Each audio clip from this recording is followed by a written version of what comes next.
South Luzon Expressway kaninang madaling araw. Tinitingnan pa ng otoridad kung ano ang posibleng ikaso sa driver ng naturang truck. Si Jake Morales ang maghahatid ng ulat nito. Laking gulat ng driver ng tanker na kinilalang si Alfonso Orolfo Jr. nang biglang may marinig na malakas na pagsabog habang binabagtas ang East Service Road ng South Luzon Expressway mag-alauna kaninang madaling araw. Noong unay inakala raw ng naturang driver na pumutok na gulong ang kanyang narinig. Pero nang tignan niya kung ano yun, ang dala pala niyang mga kemikal sa compartment ng kanyang minamanehong 18-wheeler tanker ang sumabog. Siguro ko tatagtag. Pag-aari ng Lorenzo Ruiz Industrial Development Corporation ang oil tanker na walang labang langis ng maganapang insidente. Sa likurang compartment ng tanker ay nakita ng mga otoridad ang mga kemikal na naging sanhi ng pagsabog na ayon sa driver ay ginagamit sa paggawa ng biodiesel. Nung makita ko dito sa likuran, umuusok na. Tapos biglang sumabog na ng maraming bisis na pagkalakas-lakas. Yung ibang mga container tumitilapon na doon sa papuntang direksyon ng expressway. Tapos makapal na ang usok. Sulfuric acid ang isa sa mga kemikal na nabanggit ng driver. Iimbestigahan ng mga otoridad ang posibleng paglabag ng naturang driver dahil wala itong maipakitang dokumentong nagbibigay pahintulot na maaaring magbiyahe ng ibang kemikal ang oil tanker. Ako si Jake Morales at ito ang News Tonight. Sa aming pagbabalik, ang 79 million peso jackpot sa Lolo, tinapaan ng isang winner. Ang iba pang mga karagdagang balita sa pagbabalik ng News Tonight.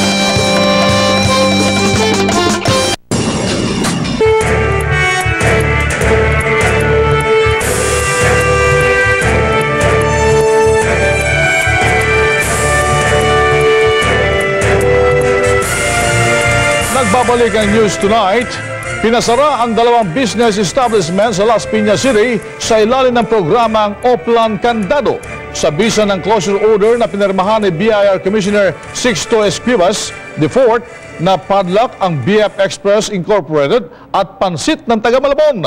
Ayon kay OIC Assistant Commissioner Aida Simborio, ang Oplan Candado ay isang patuloy na operasyon ng Bureau of Internal Revenue na layong pag-ibayuhin ang epektibong koleksyon ng buwis. Aniya, epektibo ang Oplan Candado dahil sa pamamagitan nito ay naabot ang target collection ng BIR. Pinag-aaralan ng mas maraming British firms ang pagpasok sa renewable energy sector sa Pilipinas. Ayon kay British Ambassador Stephen Lilly, maraming opportunities sa sektor na ito.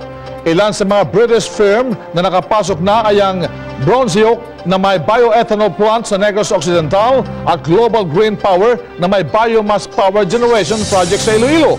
May nag-aaral na rin ang posibilidad na magtayo ng methane power plant mula sa landfill site sa Rizal Province at wind turbine field naman sa Northern Luzon.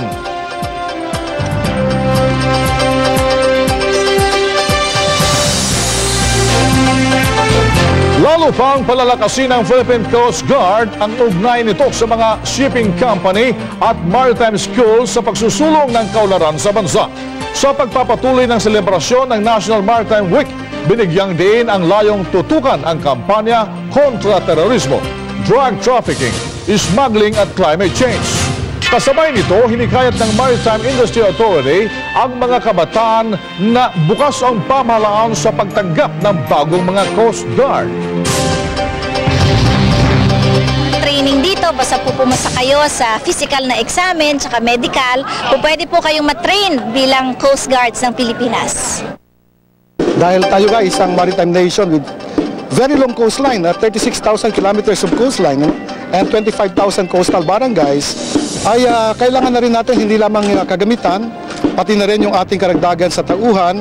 Sa ngayon po, meron po tayong more or less 6,000 personnel by the end of the year at inaasahan po natin ito ay dadami pa sa aming vision of 25,000 representing the 25,000 coastal barangays in our country. Inanunsyo naman ang Philippine Charity Sweepstakes Office na may nanalo na ng 79 million peso Lotto Jackpot. Ayon sa PCSO, isang mananaya ang nanalo sa Lotto Jackpot kagabi. Ang jackpot combination na pinanalunan ay 3, 27, 28, 8, 5, 1. Nitong Agosto lamang, iisang manlalaro rin ang nanalo ng Lotto Jackpot na umabot ng 150 million pesos. Sa panahon ngayon na nakakaranas ng krisis pinansyal, karagdagang tulong ang kailangan ng mga kapatid nating kapuspalad. Kaya naman isang tindahan na nagbebenta ng mga produkto na mas murang halaga ang itinayo ng Caritas Manila para sa mga mahihirap nating kababayan. Ang ulat, hatid ni Hilda Aylon. Ating mga kababayan, sa pakikipagtulungan ng Vincentian Family Multipurpose Cooperative, formal nilang binuksan sa publiko ang Caritas Mana, isang tindahan kung saan mabibili ang basic commodities tulad ng bigas, asukal at mantika. Bilang pagtugon lalo na sa global crisis, no? Kaya nag-decide kami at saka para sa mag-celebrate na siya ng 10th year anniversary, ay ito yung aming ginawang intervention sa panahon ng global crisis na magkaroon ng mga basic commodities na maibebenta namin sa murang-murang halaga. Yun ang unang concept. At ikaluwa ay maging marketing arm itong Caritas Mana ng mga produkto na ginawa ng mga mahihirap. Aprobado ng BIFAD, cottage industry ng DTI at ng DOST ang kanilang mga paninda. Ang iba sa kanilang mga produkto, tulad ng mga sabon, ay gawa ng mga madre. Ang iba naman ay bigay sa kanila ng ilang kumpanya bilang CSR. May quality yung product kasi ito ay pumasa sa mga BIFAD at yung kagaya ng cottage industry na tinutulungan sila ng DTI at Department of Science and Technology. Isa si Aling Yoli Roquero sa mga nakinabang sa Caritas Mana.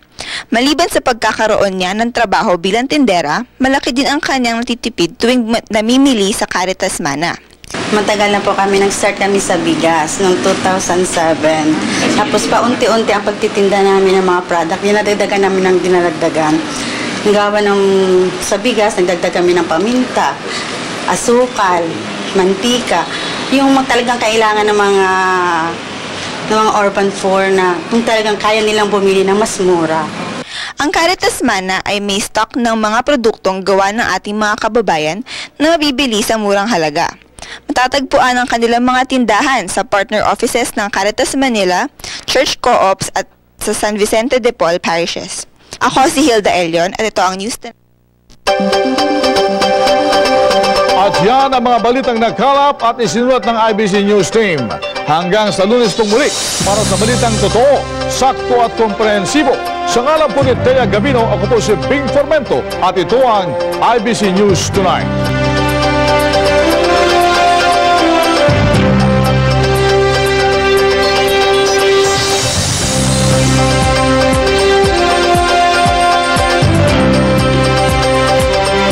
Sabi na